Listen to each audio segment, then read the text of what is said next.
இது நார்மலாக கடையில் கிடைக்கிற கோல மாவு தான். பெரிய பேக்கெட் 2 வந்து நார்மல் கோல மாவு, சின்ன பேக்கெட் வந்து நைஸ் மாவு. நைஸ் மாவுன்னு கேட்டால் கிடைக்கும்.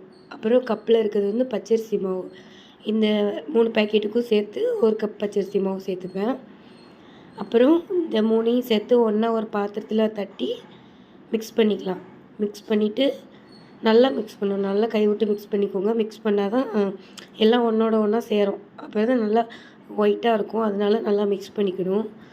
ஆல்ரெடி அந்த வயலட் கலர் பாக்ஸில் இருக்குது என்னென்னு பார்த்தீங்கன்னா, அதை ஆல்ரெடி நான் மிக்ஸ் பண்ணி வச்சுருந்தது தான். இப்போ உங்களுக்கு வேண்டி தான் மறுபடியும் மிக்ஸ் பண்ணி காமிக்கிறேன். இந்த மாதிரி ஒரு ஜல்லடையில் கொட்டி நல்லா சலிச்சிட்டு லாஸ்ட்டில் வர கொஞ்சம் பெரிய பெரிய கல்லெல்லாம் வந்து தனியாக எடுத்துருங்க. அது வந்து நம்ம கீழே கோல போடும்போது செதறும். அதனால் இப்படி அரிச்சு எடுத்துட்டோன்னா செதறாது மாவு வந்து. இந்த அளவுக்கு கல்லாம் பிரிஞ்சு வந்துடும் தனியாக. அப்புறம் லாஸ்ட்டாக எல்லாத்தையும் அரிச்சு எடுத்துட்டிங்கன்னா அவ்வளோதான்.